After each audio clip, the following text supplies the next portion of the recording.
Do you feel that in a time when we are more connected than ever, we are drifting away from real human connections, especially to ourselves? I do. Hi, I'm Leticia Latino, and I want to invite you to join me and my very inspiring guests in exploring ways to reconnect to your essence, to your definite purpose, to what makes you tick.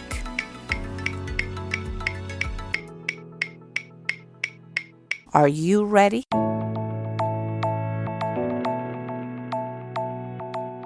Hello, everybody, and welcome to a new episode of Back to Basics, Reconnecting to the Essence of You. Have a super extra special guest today, Dr. Freddy Starr, who is a computational neuroscientist and psychiatrist. He's a global leader in mental health. Dr. Starr is a renowned pioneer in the field of cloud-based remote-guided neurofeedback, and he's also the founder and CEO of Myneurva. Hello, Dr. Starr. How you doing? I'm terrific. How are you? Fine. Thank you very much. I'm a little bit humbled to have you on the show. I think IQ perspective, you're probably, very high in the ranks. Not that I'm humbled to be here. Not that I'm calling my other guests, on the lower IQ, but they're with me. I mean, anytime you have someone of your caliber and that has dedicated its life to study and research of neuroscience, that's definitely humbling. So welcome again. So I understand. I know that you're living in a very exotic place. but I'm going to hold off on that. I want to ask you about that. And I really want to go back to basics. I want to know who Dr. Starr is and how you became to be who you are. As a child, can you share what you enjoy doing? Did you ever dream about becoming a neuroscientist, or what was that journey like? Yes, I think I did. Okay. I think I might have. I mean, my father was a physicist, but when they asked me in kindergarten what I wanted to be, I couldn't say physicist. I said psychiatrist. Oh, wow. Okay. And they were like, what? And I'm like, so that was kind of like a joke. That is, I imagine. I have a kindergartner, and I mean, if she says she wants to be a psychiatrist, I would be scared. I would be scared too if my child said that. Yeah. So I guess I was just a kid who was always a scientist. I mean, I was always in school gravitating towards biology and computers, and I grew up around electronics and that kind of stuff in science. So for me, it was just natural. I went to college going into science, and then I wasn't sure if I was going to be a doctor because it's such a huge commitment. I didn't know if I wanted to do it, but then, the bug bit me, and, that was what I wanted to really dedicate my life to, which was helping people. Wow. And it's amazing. And I think for people with your career, I think the passion has to be there. Otherwise you don't get through it. And a big part of my podcast is about how people sometimes digress from their passion. And then, midway through life, sometimes we are called to going back to basics and say, am I passionate about what I do? But I think in a career like yours, probably takes different routes. That's exactly what happened to me. Okay. That's why I think you're a great guest for this podcast. So tell me about it. Well, it jumps ahead a little bit. But in my life, I was just traditional. I was a doctor, and I worked in university and hospital and a practice. And, I thought that was going to be the course of my life. And at one point, I was the father, and my daughter was of a child who was ill. She had epilepsy. And unfortunately, it was something that medicine was not going to cure. Wow. It eventually took her life at the age of 6 years old. Wow. Which was, that was 12 years ago. Oh, wow. That's, I'm not going to say it gets easy, but it's something I can talk about. Yeah. Yeah. And thank you for sharing that. My daughter is 6 years old, so I cannot even begin to imagine. And for someone of science, like you say, that you are a doctor and your child has something that you cannot help with, I cannot imagine. Yeah, even considering that was the field that I was pretty much working in. Yeah. Wow. But you're putting that emotion. I know that you took, this was obviously, as it would be for anybody, a big hit, and you reshuffled your life from that. Yeah, you could say that. Yeah. I exited my life for a while. I gave up being Dr. Starr for a while. I even changed my name and just lived on the beach with my buddies and surfed and, did long-term meditation retreats in the wilderness in Puna, Big Island. Anybody knows where that is? Yeah, well, I think so. I think there's T-shirts around it, right? With all the big surfers. Yeah, Were you a surfer before? Let me ask you this. Yeah, my whole life. I've been a waterman since I was a child. I was water skiing when I was very little and windsurfing when I was 10. So it's always been a very, very big part of my life. And thank you for asking, because we are jumping. I know there's so much we can talk about with you that sometimes I dig into like, what were your passions when you were a child? So that was obviously one of them. Waves. The biggest. Waves. Brain waves, ocean waves. Yeah, I love it. Yeah, waves. I like that. Yeah. So when in the moment where things went dark and life tried you, you went back to that passion. So that's, to me, is the back to basics. That's exactly what I did. Yeah, I went back to what I loved and just, that's what I did. Yeah. And did you ever think that when you went to that, like being a very successful doctor, I'm sure that you had your life going for you. Was that your only child? I know you had three at that time. No. Okay. I had other children. Yeah. Okay. So that's also hard, because then you have all your life and other responsibilities, and but you needed the time for you. Exactly. There was no me. There was no you, I imagine. And you took the necessary steps to so you still be alive today. Yeah. I think that's important, because I think in times of great grief, people sometimes feel that you cannot give up on you, to use your own words, and that you have to keep going, but they don't realize that unless you are in a better place or a stable place, you cannot be the best you can be for others, neither. Yeah. I mean, I meant there just was no me. I mean, I was just dead inside. There was nothing there. There was nothing left to give. And were you a man of faith at that point? Did faith was a part of it? No, there was a transformation. No, I went through a transformation. Yeah. I'm interested in that. Probably nobody asked you about that in their podcast, but that's the part, like, where you get strength from in those kind of times. Well, so yeah, that's an interesting story. I don't tell it much, but I wrote it. No. If you asked me, I would have said no. I was an atheist. Okay. I mean, I was a traditional Jewish person, so I practiced the religion, but only because of culture. I see. And call that a secular Jew. Oh, yeah. I meditated since I was in my 20s. Yeah. That's an interesting, because I'm very spiritual and religious, but I've just recently kind of committed more to meditation, and it has been a great, I wouldn't say discovery, but great addition to, let's say, my daily life. Oh, I mean, we can talk about that and some of the science behind it as well. But with meditation, I was purely doing that because of the scientific reasons. And it's still the same, or then because of the transformation? I would love to talk about that. Well, so yeah, where do I start? I had this experience, I guess, where it was a whole week of things. It was July 4th of 2008. It's a little blurry back then, but yeah, it was July of 2008. And I hadn't visited my late daughter Anna's graveside. I couldn't go, but I finally went, and I was sitting there, and a butterfly landed on my hand.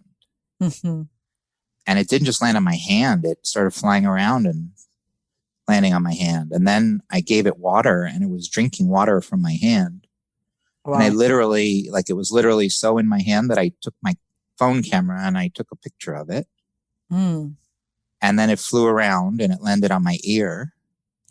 And I took a picture of it. And I walked out of the cemetery with the butterfly on my ear. Oh my God, that's amazing. And then I was driving, and I saw I felt this great urge to go into this store. It was like a store of like, I don't know, ephemera, like new age stuff, like just random stuff, like crystals and psychic. And I wouldn't have really, I never even saw the store before. I swear I might have even just materialized that day. But I drove that route all the time. But I just knew I was supposed to go in there. And I went in and I was just walking around. And I was like, why am I here? And then all of a sudden I look up on a shelf and there's like it's like a wooden rattle and it has my name on it. Oh, wow. With an exclamation point. Wow. So I take it off and I turn it over and it says Angel on the other side. Oh my God. Wow. What a powerful message. So I take the rattle and I buy it. Of course. I was about to say you better have bought it. And I end up finding out later. Well, I call the guy who imported it. I find out who it is. And I called him and I'm like, what is this? What is this rattle? And he's like, oh, that's from the Kuna Indians of Panama. And it's a ceremonial rattle that a father gives his daughter on their phase of life transition ceremony. Oh my God. Wow. Wow. Well, so powerful. So I traveled to, obviously, the Kuna Indians. And that's how I kind of went on the journey. Wow. If that doesn't get you on a journey, nothing could. I'm a big believer of science, of the signs that are around us that a lot of people dismiss. And sometimes they're so powerful. Obviously, this was a very, very powerful message, I think, that your daughter sent for you. And I think, it's, I can share one briefly, but, my favorite aunt, she passed away. And my cousin who comes I live in Miami now, but they were living, I was born in Venezuela. And when I turned 40, she was already dead. And my cousin that never calls me, he never, ever calls me. But he comes to Miami back and forth all the time. That day he calls me. And I'm thinking he's going to say happy birthday. It was my 40th birthday. So it was a big one. Maybe he remembers somehow. And when we speak for like 45 minutes, we're about to hang up. And I said, you don't know it was my birthday today, right? And he said, no, it's your birthday? And I said, wow, thank you. You just gave me the best gift. I know my aunt just made this happen so that I knew that she was thinking of me. And I'm convinced, that was the case because he never calls me. And then he calls me on my 40th birthday out of the blue. So there are things like that stay with you, even if there's, for whatever reason. I mean, even just to go back to my field, this is just a common story. EEG was invented. The father of EEG back in the 1930s started using EEG to study how people communicated through ESP. Okay. That's true. He fell off a horse in the war, Dr. Franz, and his sister at the same time knew something had happened to him, and he just wanted to figure out what it was. So he started recording brainwaves and of his son, and that's how the whole science of electroencephalogram and reading brainwaves was actually started. Wow. That's from a day-to-day need to something that goes and transcends. And so you started, obviously the work you're doing, it's very advanced. I know you have patents and design, and I'm into telecom, so I'm familiar with what artificial intelligence is doing. So I'm very intrigued by that. But I want to backtrack it. So you started your journey from something so personal to you. And in a way, I feel like your daughter took you back into your life bit by bit. Could you say that? Yeah, I see that. Yeah, sure. I mean, it's a bittersweet thing to say, and it's a bittersweet thing to think, and many people that hear that don't appreciate that. But yeah, I see that as a mentor or a teacher to some degree. Mm-hmm. Okay, and so you were surfing. And then what happened? Was there a point? I went surfing. Yeah, I went, maybe proactively, maybe retrospectively. I mean, I definitely went to maybe go drown. Mm-hmm, mm-hmm. And I tried. But you didn't. And then you're doing amazing work. No, so. I went out on this very big wave day and my board got separated from me and I went under and I got held down for a very long time. And I thought I was going to die. And Pele let me back to the land, obviously. Mm-hmm. And that was the day kind of that things shifted for me. Then, okay, well, yeah, I mean, very, very definitely impactful experiences. If anybody knows surfing, it was the same day that the Eddie Cow ran. So I was on Big Island surfing 69s. The same day the big wave competition that only runs every 10 years, or so was running on Oahu. Yeah. Holy. So you were definitely on a mission, it seems. Yeah, definitely. Either to enter adrenaline rush. Yeah. The world record of surfing big waves or something else. But I'm nowhere near. No, there are guys out there that are just take this to another level. Nowhere near it. Really? But I'm definitely, I'm always intrigued by surfing. It's something I've never tried. And the only time I've been in Hawaii, which would have been perfect, I was pregnant. And so I told my husband, of course, we had to come here when I'm 5 months pregnant. He's on the surfboard and I couldn't even have a plan. Yeah, and I couldn't even have a drink on the beach, right? No alcohol, no surfing. But it reduces the price of the vacation. Yeah, exactly. It's a reason to go back to Hawaii and experience it because definitely I can tell that I would enjoy it. I like the water. I like speed. I'm a decent swimmer. I feel comfortable like any Venezuelans. We have the sea around. But yeah, it sounds like a great exercise and sport. How often do you go out these days? Mm-hmm. Yeah, not very much. This is the worst. Been a very bad surf season. It's just well, for the first portion of the year, the beaches were closed here in Costa Rica, and then when they opened, they were only open certain times of day, so that had to coincide with the tide and the waves and my work schedule. Mm-hmm. And now we have this very, very awful hurricane here. Yes, I know the definitely Hurricane Eta, right? Yeah, exactly. Yeah. Just to give reference to from when we tape to when we're gonna air the interview. So definitely you had the most type of traumatic back to basics that one can have. I think so. Yes, no, absolutely. Because we always talk about what kind of back to basics, and it's now that I'm also doing a fantastic. Actually live course with a spiritual teacher called Adyashanti. Are you familiar with him? Perhaps. He's a spiritual teacher and, it's very interesting. He blends a lot of like Buddhist with Christian teachings. Very fascinating. But, basically he says it's one thing we know for sure that when you're ready to evolve, that the life gives you these tests that are, we don't ask for, but they are there to ensure evolution, unfortunately, because it's like you much rather maybe say, no, I'll stay as I am. Well, certainly that's what, was part of this. I wouldn't be here today and have made my invention if it wasn't for all of this. And I think time and thinking too. Yeah, absolutely. And so you are in Hawaii and then you have this experience and now you're thinking, okay, now slowly you start getting back into track, into your science and what you enjoy. So after the experience with Pele, I guess it still I wasn't going to go back and do my job again. No, I didn't know what really I was going to do. I was actually mostly living on like a couple different people's farms doing, kind of like freelance medicine, like more tropical stuff and some shaman teaching. I was learning from a shaman.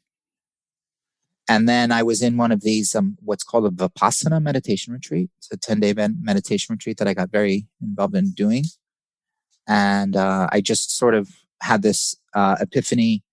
I was like, wait a second. I had remembered reading something about the Buddha saying that not everybody in this lifetime can reach enlightenment. And not that I was enlightened, but I was feeling so good that I was like, oh, people have head injuries and PTSD And Buddha didn't really know. He couldn't look in the brain, or at least as far as we know, couldn't look in the brain and know that and actually have something that could actually help it so people could meditate. Because like just physiologically, if the brain is injured, getting oneself into a pattern where the entire brain is in that meditative state is impossible. It'd be like trying to run with a broken leg, but you can see the broken leg, so you don't ask somebody to run. Yeah. Wow. That's powerful. Yeah. And so many, I know that the traumatic brain injuries, are common and right? So or common. Yes. It's, any more common than people really realize. Yeah. And so it's definitely something that bringing up and even having the conversation, it's powerful. It's just natural that the brain doesn't remember when it gets injured. So individuals don't remember that they had that until they really start talking about it, thinking about it, figuring out when their symptoms started. And I find that, at least in the psychiatric community, I think as much as half to 2/3 have people who just don't seem to get better on meds, don't seem to get better, and just, I think that they are suffering from traumatic brain injuries, upwards of 2/3 of them. Wow. Mm-hmm. And your story is fascinating because definitely to see a doctor, someone with so much, I'm going to put your information, of course, on the show notes, but guys, check it out. You have so much education and you're someone that definitely burned your eyelashes, as we say in my country. That's funny. Te quemaste las pestañas. Me gusta. Studying, and then you go and then you were open through, unfortunately, traumatic experiences in life to the spiritual path and exploring. And in a way, I'm like you. I know about shamans, and I interview people on the show that go into life with a very different approach than maybe the standard. But then you find a way to marry science with the spiritual aspect and finding way and very advanced technology to now bring something that helps people. And that is brilliant. Yeah. Thank you. Yeah, it is. One of the things I have found in this journey and in looking into the brain is that I don't believe that that's where you live. Wow. And it's not, absolutely. And so where would you say, where do you live? I don't know.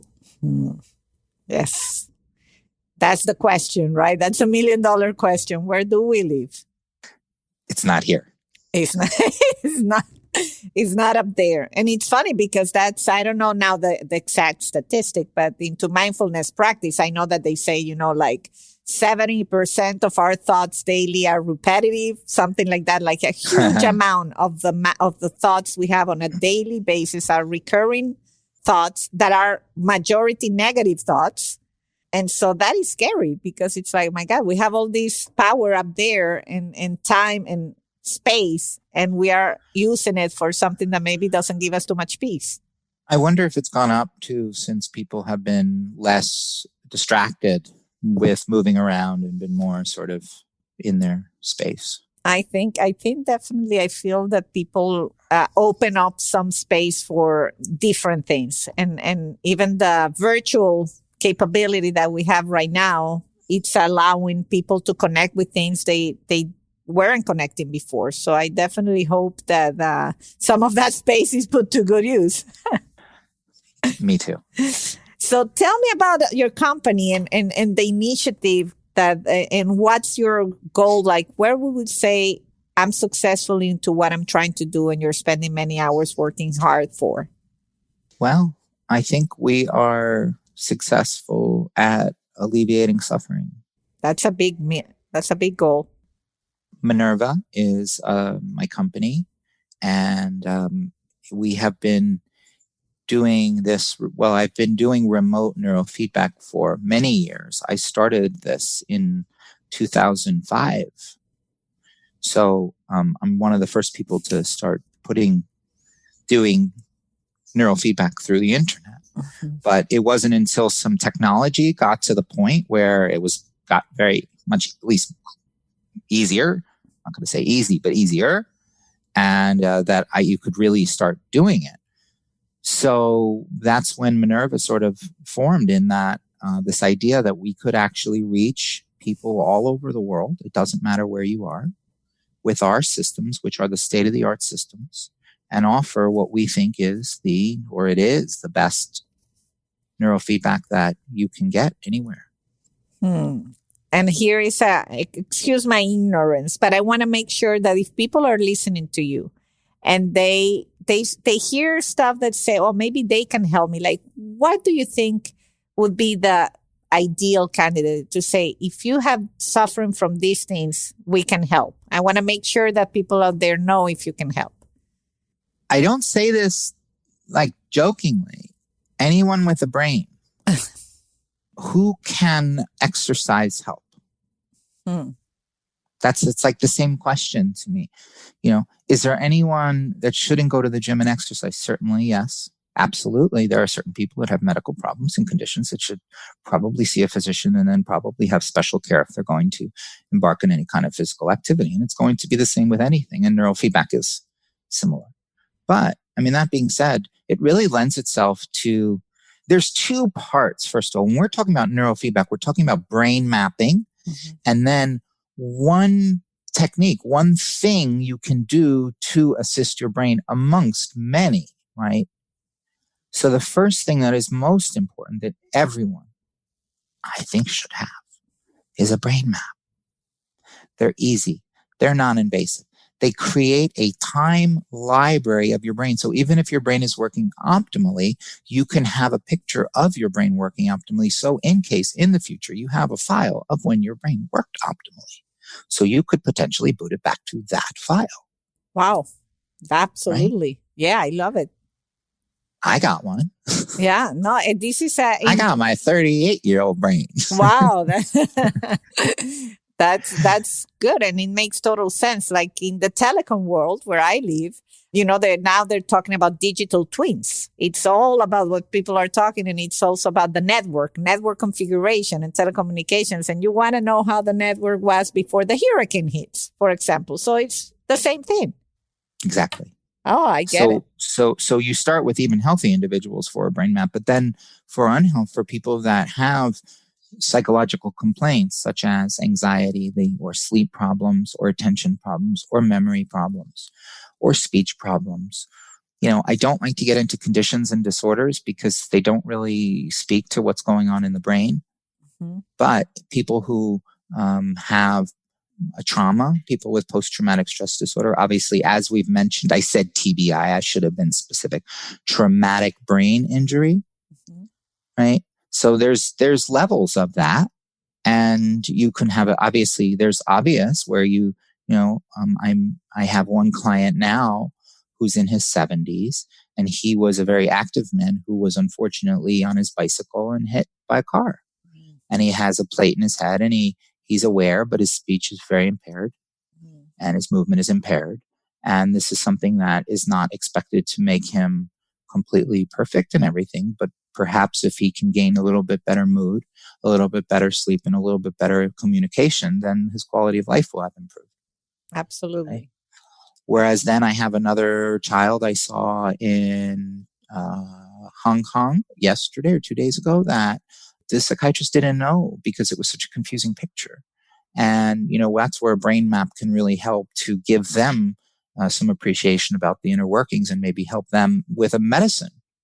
So neurofeedback is only one of the things that people might do. Now, I don't do psychopharmacology or medicine anymore. I don't do other supplementation anymore. I just do this specialty, and I use other people that are specialists in those things. So once I have a brain map, I know.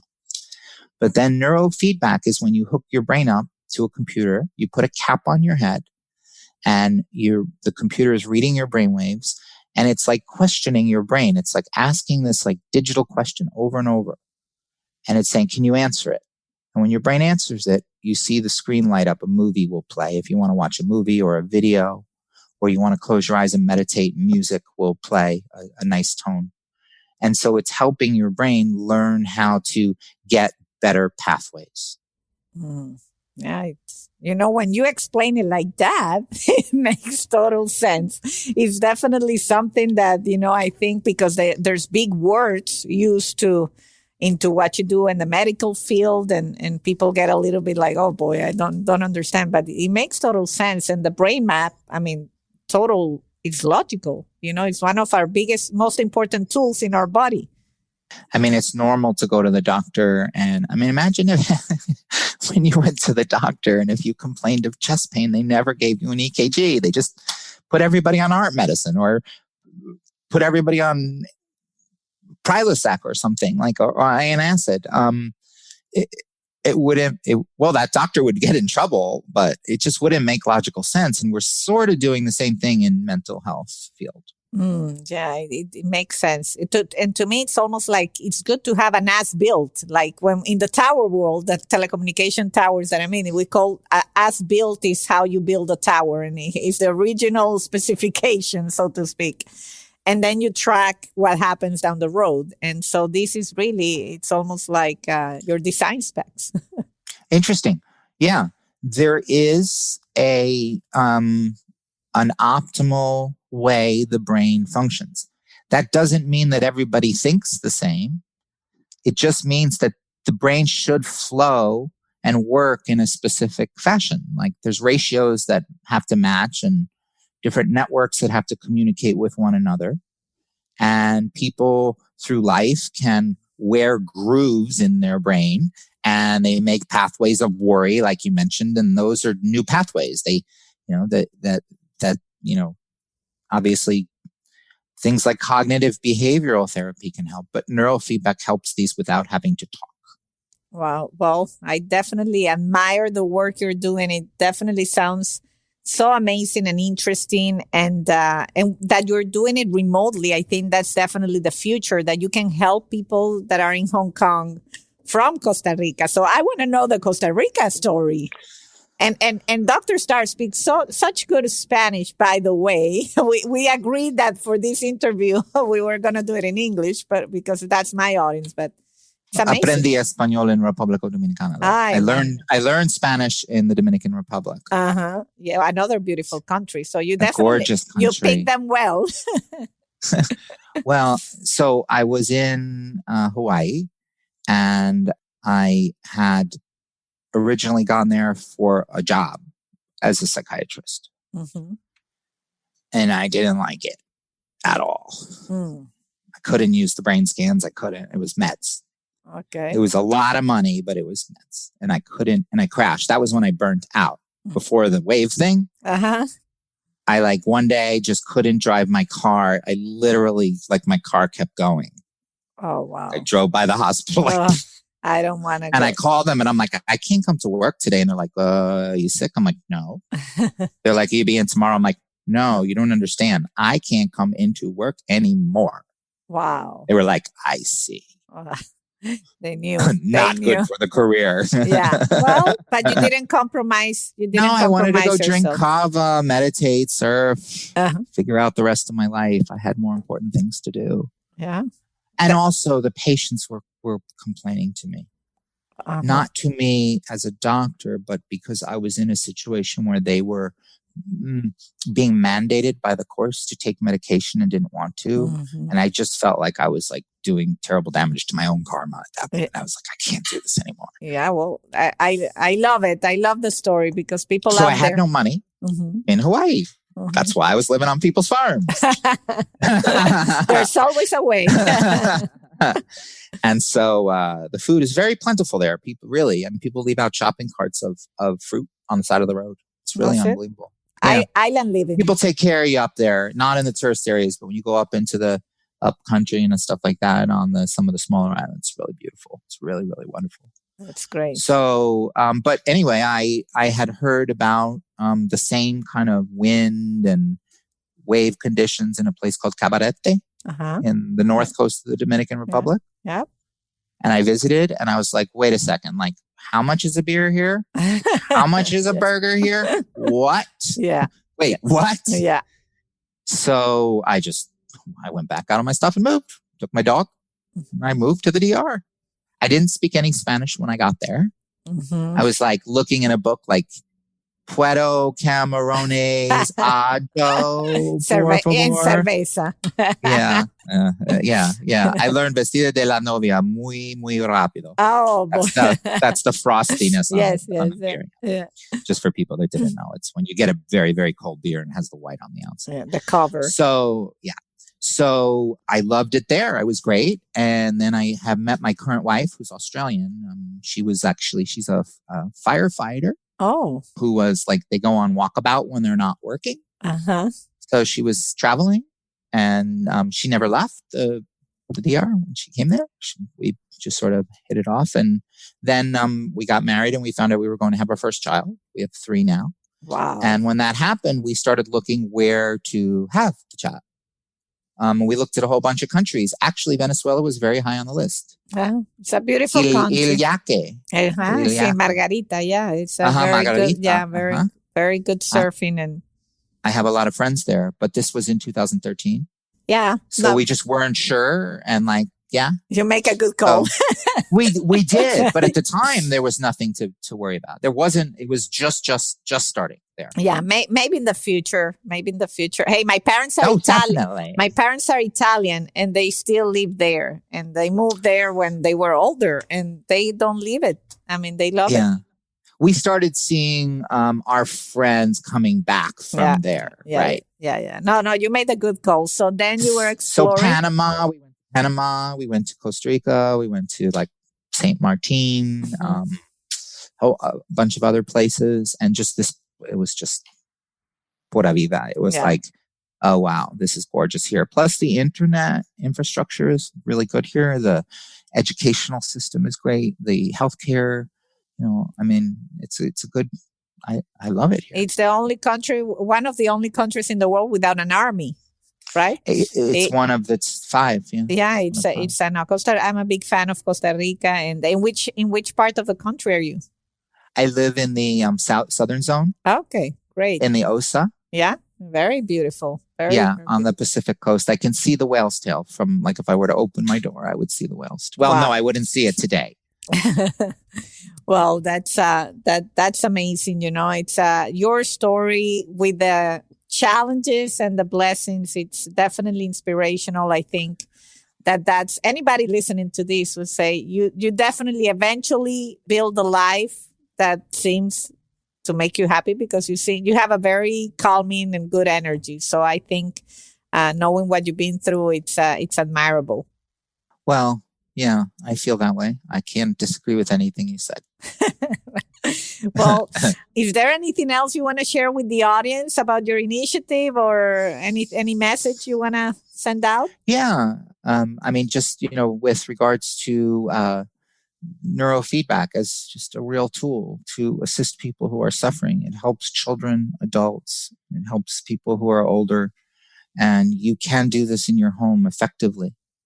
And so for people that really don't know what to do, where to turn, even just getting a brain map to get some answers sometimes can just be monumental in their road to recovery, even if it's not neurofeedback.